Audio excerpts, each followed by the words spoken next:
Welcome to Beating Cancer Daily. Beating stage 4 cancer for 30 years still takes my breath away every time I say it.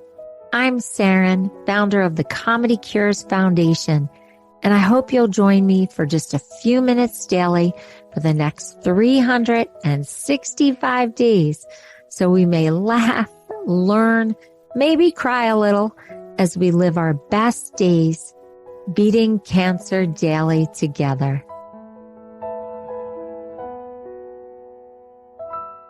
This may be the most intentionally shallow podcast episode that I've done, but I think it's important. So I hope you'll stick with me. And if this is the only one you've ever heard, please go back and listen to the more substantive podcasts. But I think this topic is important for our self-esteem and also for posterity, right? How we're documented. So I want to talk a little bit about being photogenic. I know it sounds so vain, but I was a childhood model. I was a model in my teen years, and I've had to take so many pictures because of running the Comedy Cures Foundation and all the media that I did. So people always say, how do you take such good pictures? And I think what they're saying is, wow, you're not as pretty as your pictures. I know that sounds self-deprecating, but I think it's true in a weird way. I have interesting features, like I have great hair and I have like good skin, but I'm not like totally symmetrical. And there was actually a study that showed that we perceive beauty by symmetry. So when you see someone who's very symmetrical, you perceive them as pretty. But in pictures, you can see a very symmetrical person who doesn't look great. And I thought that was fascinating. So I was curious why or how. And basically, what I found out was that we all stand a shot in taking pictures. We can all look beautiful in pictures. Now, the research also shows that our mind plays tricks on us when we see photographs of ourselves. So you're going to always probably think that you don't look as good in pictures as other people think you do.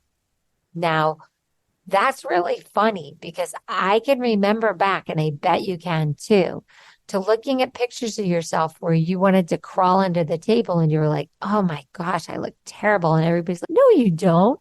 You look so cute. And they really perceive you as cute. But because of a certain thing in our brains, we don't see ourselves as that cute in pictures. It's really fascinating. I mean, you can search it on the internet. There's a lot coming out in the field of neuroscience about how our brains perceive things. And some of this research on looking at yourself in a picture is pretty interesting. But back to this quick tip podcast on how to be photogenic or how to be cancer photogenic, because one of the most beautiful moments that I've ever had in my life was captured in a video. And then there's like a photo from the video of me 98 pounds and bald, which was way skinnier than I am, over 20 pounds lighter than I am, and bald. So it can happen. You can learn tricks so that you look absolutely fabulous, even if you're without hair, you're skinny, or your treatment has caused the opposite. It's caused you to gain more weight or puffiness from, say, steroids. So here's some tips that I do. And also, if you look on photo sites, they'll tell you some of these too. But I smile with my eyes. The eyes are the mirrors to the soul. And if you can connect through your eyes to that camera, something ignites in that lens. Something comes out in the photo that's almost spiritual. It's so intimate. So I want you to practice smiling with your eyes. Now look in the mirror when you get done listening to this podcast and see yourself bringing your smile through your eyes. The next thing is I stick my tongue in the back of my front teeth and I put energy into my tongue. And for whatever reason, that causes the eyes to smile and the cheeks to lift. Again, you've got to go practice this because I just do it naturally. And it really takes away that moment of being self-conscious in the picture. And that's the key. Why certain people can photograph better than other people when other people are considered classic beauties by like beauty standards, and people who are not considered like model beautiful actually come alive and look so great in pictures. And it's because there's a comfort level. Now, a lot of models get super comfortable being in front of a camera. So then that gives them a double whammy. But just for the everyday person like us, to feel comfortable in front of a camera is really what the research is showing translates into us looking fabulous, even if we're on cancer treatment or you've got something else going on. So we really have to practice being super comfortable in front of the camera. Now, with the whole selfie phenomenon, a lot of people are getting super comfortable with taking pictures of themselves. I'm not really talking about that as much as I am talking about just the good old fashioned photograph where you're with friends or if you have to take a corporate picture for work. Really learning how to be comfortable in front of the camera. And a lot of people practice in the mirror first. So lighting is key. You need to find the best lighting for yourself. And since we all have different skin tones and there's different lighting situations, you can literally use your phone and just turn around in a room 360 until you find where the best light source is for you. Now, most photographers are going to tell you that it's natural lighting. The worst is when light's coming directly down on your face, like from the ceiling under one of those hi-hats, or from one on the ground, and it's just shooting up like you're in a horror film. You want to be mindful of the lighting. And as I said, natural lighting is usually the best. And if you just turn around with your camera facing you, the lens facing you, you can usually catch what the best lighting is. Now, in terms of angles, almost everybody has a better side or a better angle. And again, that's you taking a couple pictures of yourself or someone helping you, and you just see where your face lights up the most when you're comfortable taking a picture. And that's just like a little trick so that you take the photograph in the way that your face looks the best. But again, it's really comfort level that dictates the real radiance in a photo. There's other tricks like how you position your shoulders, how you frame your body. A lot of people, if you're just taken straight on, you look wider in the camera. So if you can move your shoulders back, kind of angle just a tiny bit, it creates more interesting lines in the photograph and you come to life more. You're more animated. You don't just look like a flat figure in the photo. Again, these are all little tricks, but it's really your comfort level and really projecting joy through your face and your eyes. Now, we've all had that picture where we've over smiled and we've forced it.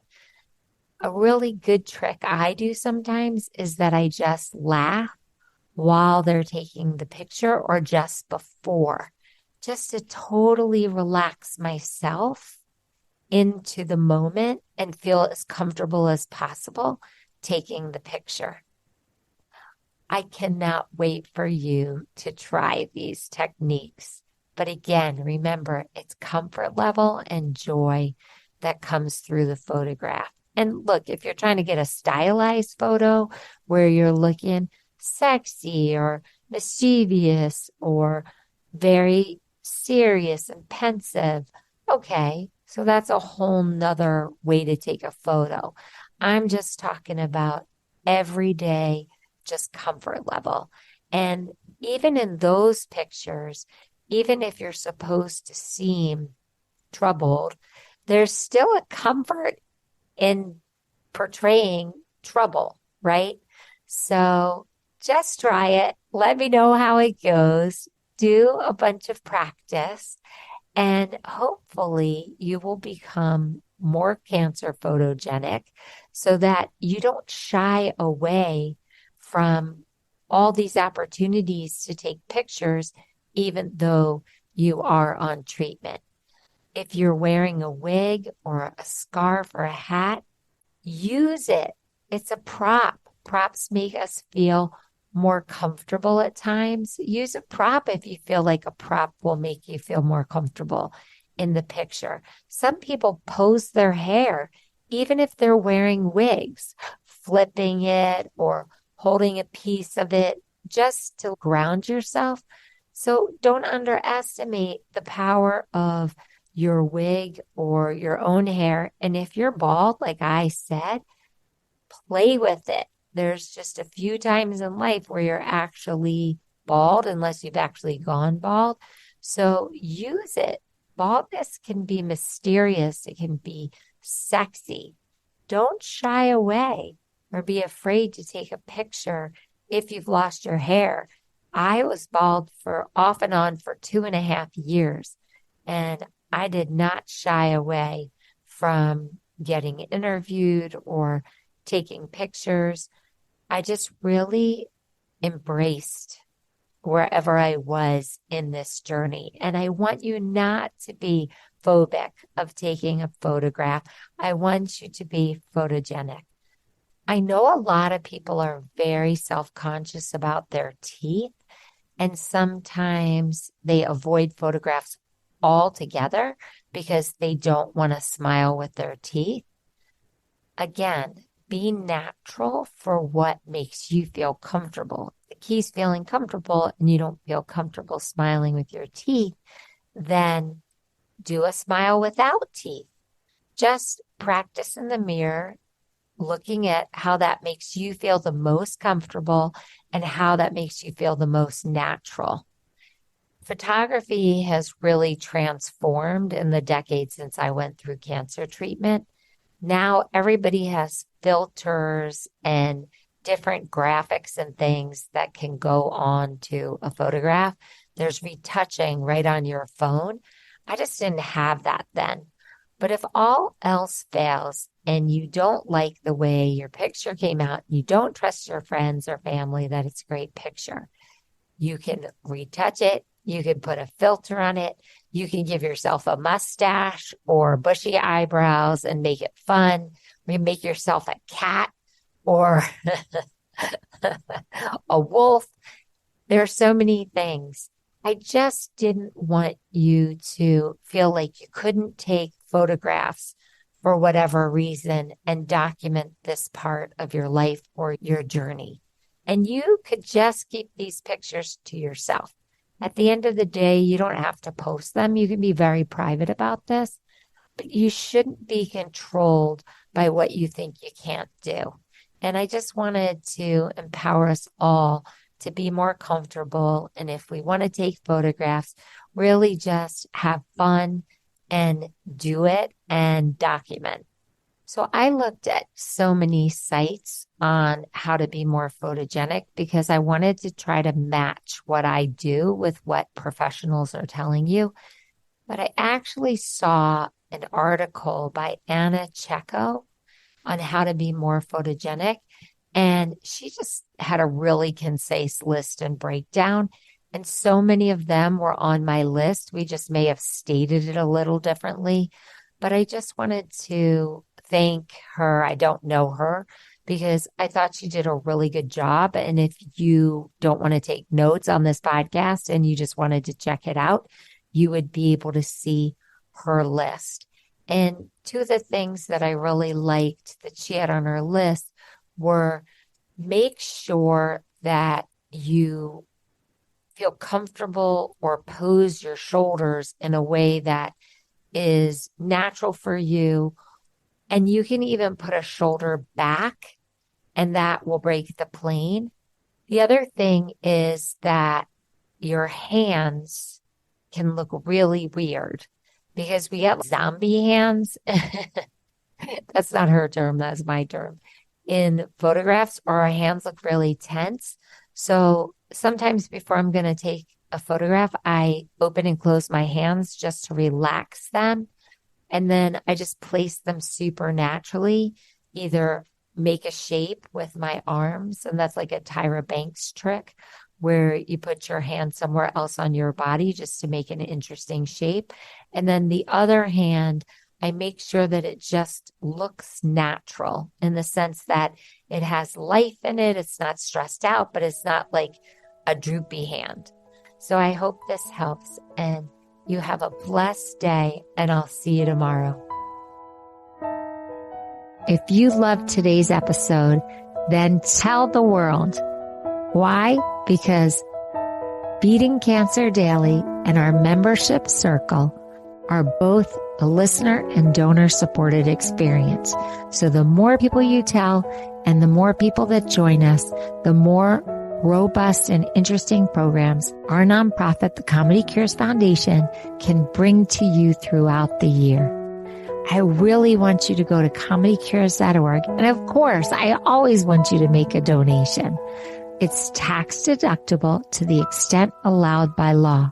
But what's super exciting is not only can you laugh and explore the comedy there, you can look at our membership levels and find the one that's great for you. And if you're feeling a little bit generous, gift one to a chemo brother or sister or to a caregiver that you just want to help them improve the quality of their day. Thanks so much. See you tomorrow. Guess what time it is? It's time for me to read the disclaimer. Beating Cancer Daily and the membership circle are not in lieu of medical advice or treatment. They are for entertainment purposes only. Please consult your healthcare team to review your best strategy. Thanks for listening.